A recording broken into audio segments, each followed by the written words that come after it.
India வர ரஷ்ய அதிபர் புதினுக்கு அழைப்பு விடுத்தார் பிரதமர் மோடி. இரு நாட்டு நல்லுறவு, யுக்ரைன் விவகாரம் தொடர்பாகவும் தொலைபேசியில் கலந்துரையாடல்.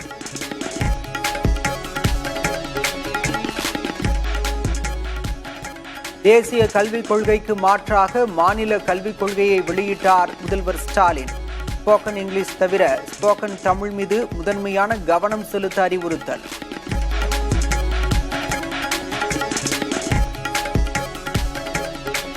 மாநில கல்விக் கொள்கையின் முக்கிய அம்சங்களை பட்டியலிட்டார் முதல்வர் ஸ்டாலின். நீட் பயிற்சி மைய விளம்பரங்களை தடை செய்ய நடவடிக்கை.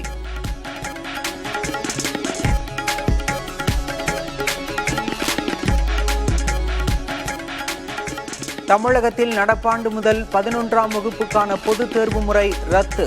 10 மற்றும் 12ஆம் வகுப்புகளுக்கு மட்டுமே பொதுத் தேர்வு நடத்தப்படும் என அமைச்சர் அன்பில் மகேஷ் பேட்டி. முதல் கொண்டு வரப்படும் இந்த கல்வி ஆண்டிலிருந்து இந்த எஸ்சிபிங்கிறது நம்ம நடைமுறை எக்ஸாம் கொடுத்திருக்கோம். எத்தனை லட்சம் மாணவர்கள் இதுல இருந்து எக்ஸாம்ல விளக்க? பொதுவாக உங்களுக்கே தெரியும், 10th 9 லட்சம் குழந்தைங்க எழுதுவாங்க, 11th 8 லட்சம் குழந்தைங்க எழுதுவாங்க. ஸோ அந்த 8 லட்சம் குழந்தைங்களுக்கான வருது.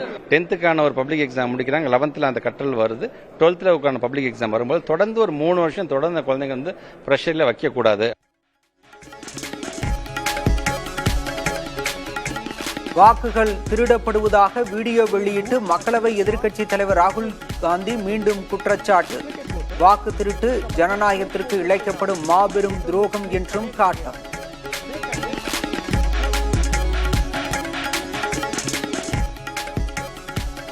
நாட்டில் ஊடுருவி இருப்பவர்கள்தான் காங்கிரஸ் கட்சியின் வாக்கு வங்கி. ஊடுருவல்காரர்களை வெளியேற்றிய தீர்வோம் என மத்திய அமைச்சர் அமித்ஷா சூளுரை.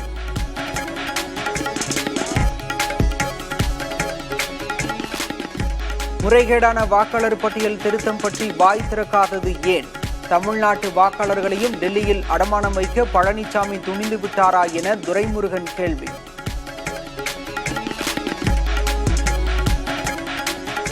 திமுக தான் போலி வாக்காளர்களை இணைக்க துடித்துக் கொண்டிருக்கிறது. திமுக பொதுச் செயலாளர் துரைமுருகனுக்கு அதிமுக பொதுச் செயலாளர் பழனிசாமி பதிலடி. திரு துரைமுருகன் அவர்களே, சிந்தித்து பார்க்க வேண்டும். ஆட்சி அதிகாரம் உங்கள் கையில் இருக்கின்றது. நீங்கள் தான் போலி வாக்காளரை சேர்ப்பதற்கு துடித்துக் கொண்டிருக்கின்றீர்கள்.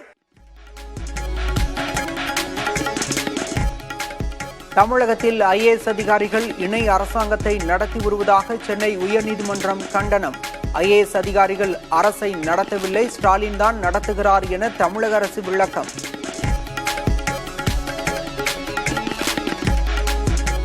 2157 கோடி ரூபாயில் மரக்காணம் புதுவை இடையே 4 வழிச்சாலை. பிரதமர் மோடி தலைமையில் நடைபெற்ற மத்திய அமைச்சரவை கூட்டத்தில் ஒப்புதல்.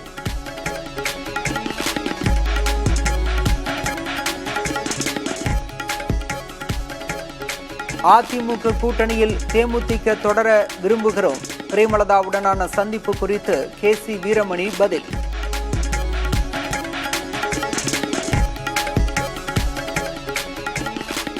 மதுரையில் தமிழக வெற்றிக் கழக மாநாடு நடக்கும் இடத்தின் பருந்து பார்வை காட்சிகள். கட்சியின் தலைவர் விஜயின் ராம் வாக்கிற்காக 500 மீட்டர் தூரத்திற்கு நடைமேடை அமைப்பு.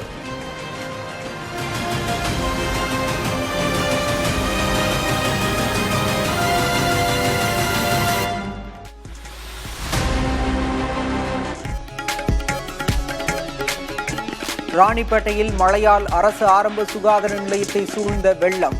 காட்பாடி அருகே கால்வாய் மீது கட்டப்பட்டிருந்த தரைப்பாலம் கனமழையால் சேதம்.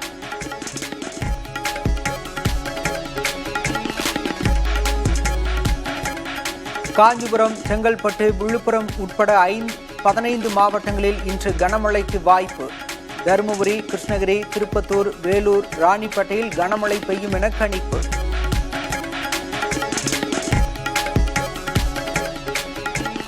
சென்னையில் தூய்மை பணியாளர்கள் 8வது நாளாக போராட்டம். மாநகராட்சி முழுவதும் மலை போல குவிந்திருக்கும் குப்பைகள்.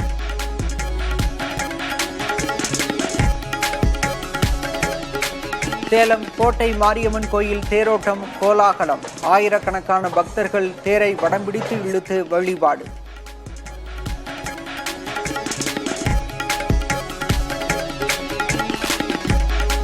கேரளாவில் கூலி படத்துக்கான டிக்கெட்டுகளை வாங்க ஆர்வம். திரையரங்கு முன்பு ரஜினி ரசிகர்கள் முண்டியடித்த காட்சிகள். சென்னை சூப்பர் கிங்ஸ் அணியிலிருந்து அடுத்த ஆண்டு ஏலத்தில் தன்னை விடுவிக்க வேண்டும். அணி நிர்வாகத்திடம் அஸ்வின் கூறியதாக தகவல்.